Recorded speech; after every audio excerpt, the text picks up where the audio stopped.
Hey guys, it's Veronica. Welcome back to my channel. So, as was the case with my last video, I'm jumping on here without much of a formal plan as to what I want to talk about. I kind of just wanted to talk a little bit more about the first steps you need to take to get into the market. So in 2014, when I was 22 years old, I decided I wanted to be a homeowner. I decided I needed a place near the airport because, as you know, I was a flight attendant. And Toronto is very expensive.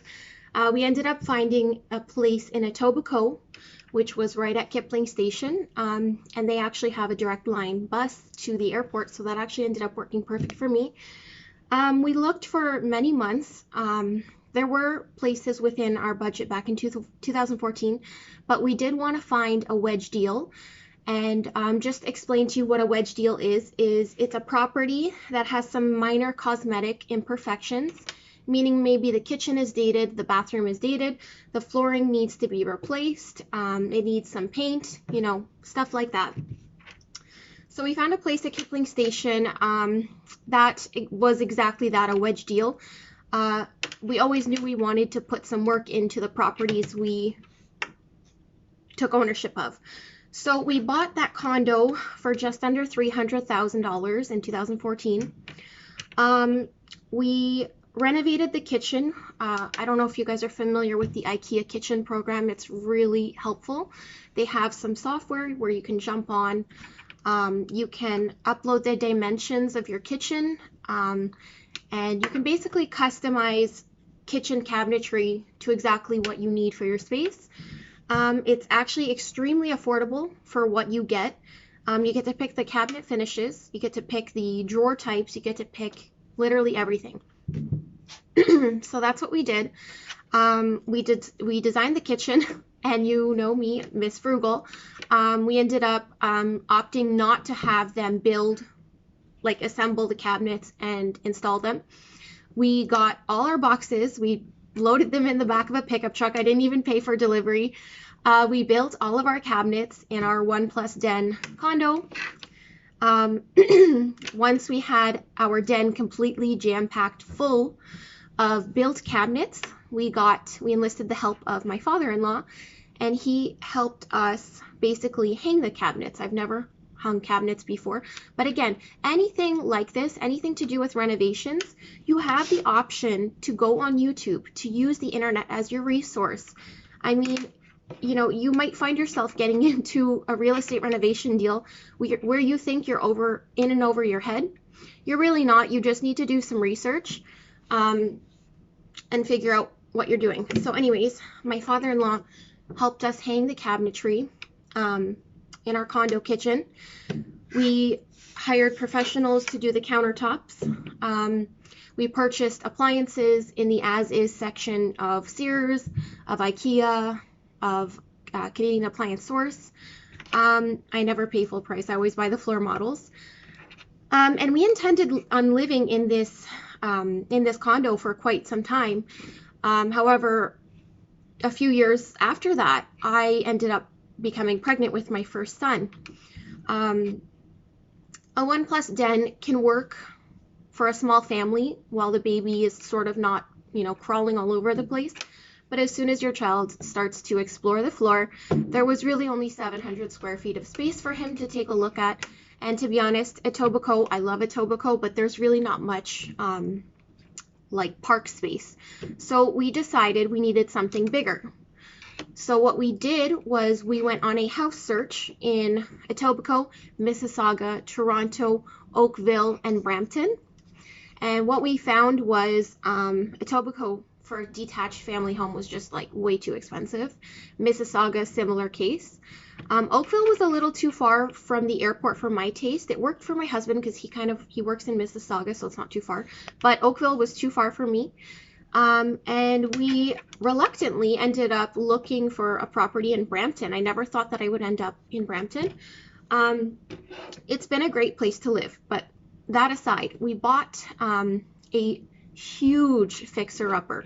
It was like guys, if you walked in this house, we actually saw it one time, and I walked right out. The owners had clearly been smoking cigarettes, marijuana, whatever, and they realized there was a showing. They didn't even know we were there to see the place, and they ended up pouring bleach all over the floors in the basement. They were tile, but they tried to get rid of the smell. Anyways, just to paint the picture, it was a big fixer-upper.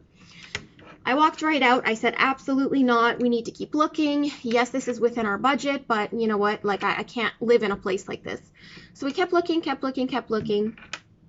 Keep in mind, one of the more important things for me in terms of real estate investing is, again, purchasing that wedge deal that needs a lot of work. So you're paying under market value for a home where if you flip the place, you gain instant equity. Like the value just goes up instantly as soon as you put some work and some love into that place. So we kept looking. We ended up not finding anything that I was willing to pay for. And I think it was my husband, he had the crazy idea to go back and say, hey, why don't we give this place a second look? You know, you never know what creativity can bring, right? So we went back the second time. The second time it didn't smell like bleach. I guess, I don't know. They realized we were coming that time, so they decided not to smoke right before. So we ended up going, and our goal for this home was actually to have a basement rental. We were going to turn the basement into a rental and live upstairs and rent the basement. Again, house hacking. That was my goal. So we ended up getting the place for about $60,000 less than they were offering. It was a good wedge deal. So we ended up closing on that place. We ended up renting the condo to some fabulous tenants. They were just amazing. I was so happy to have them as my first tenants. Becoming a landlord can be a little bit daunting, but oh my God, they were great. So we moved into the new house. And guys, like, I never knew how much work it was to flip a house top to bottom until I moved into this place. Like, I was in and over my head.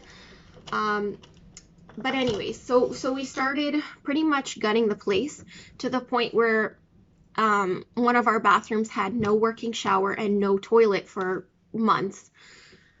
We ended up renovating everything, deciding along the process that the basement rental was not really feasible. I mean, we would have to cut out a second door for a second basement entrance because per code you have to have 2 exits from the basement apartment.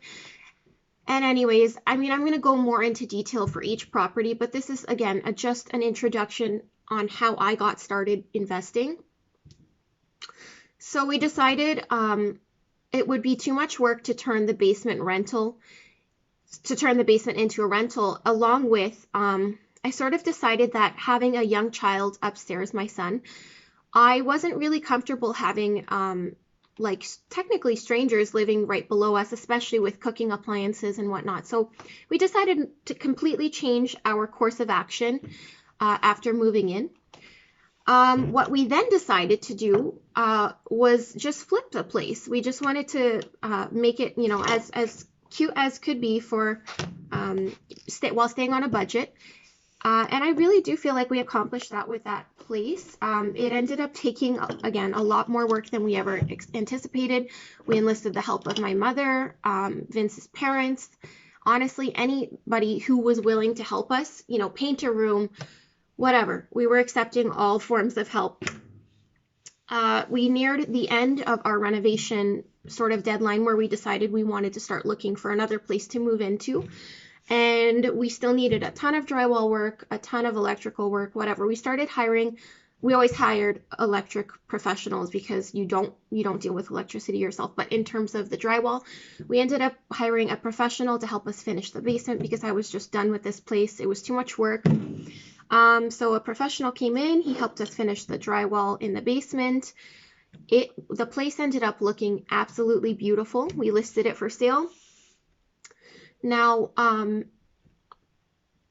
what I like to do in terms of when I'm looking for a place to purchase is I like to put myself in the best negotiating position possible. In doing that and in saying that, when we ended up looking for our third property, instead of having our money tied up in this renovation flip home, to purchase our next home, what I decided to do was actually to refinance the condo, pull a whole bunch of equity out of that, and use that as the down payment towards our third property. Because, I mean, of course, if your hands are tied, you end up using the money from the renovation flip home. The only thing is then your down payment on the third property is conditional on the sale of the second property, which I wasn't really comfortable with. So I ended up pulling the equity out of the condo, use it as a down payment to purchase our next home. We ended up finding the home now that I'm living in. Since day one, we've been here for 6 months. I've been in love with this place. It's absolutely everything we need and more.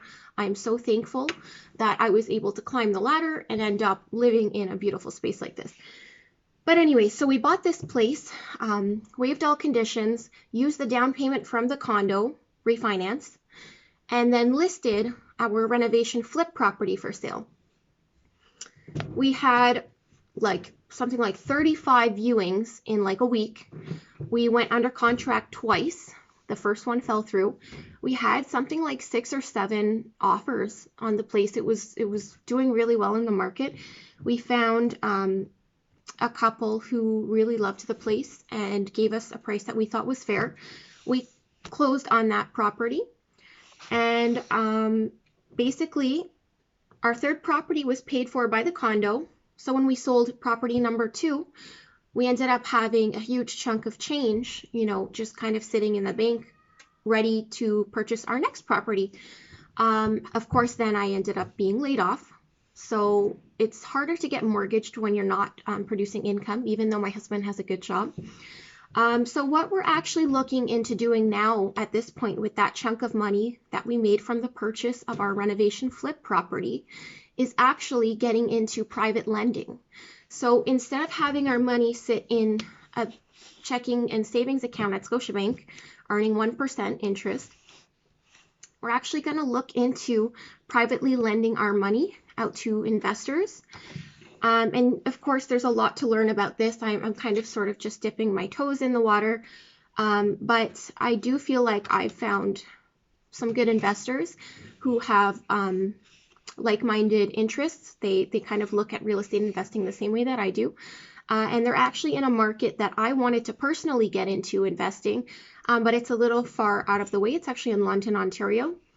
So yeah, that might be our next step in terms of what we want to do with our money while we are in the interim, waiting to purchase our next property.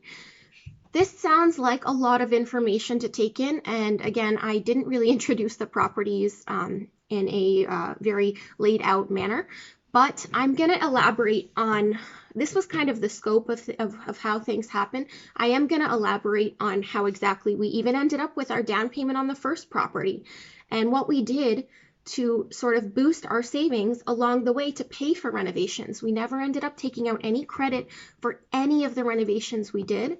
We paid for everything in cash, which also puts you in a great negotiating position in terms of everything. Honestly, cash is king. We do follow Dave Ramsey's teachings, not to a T.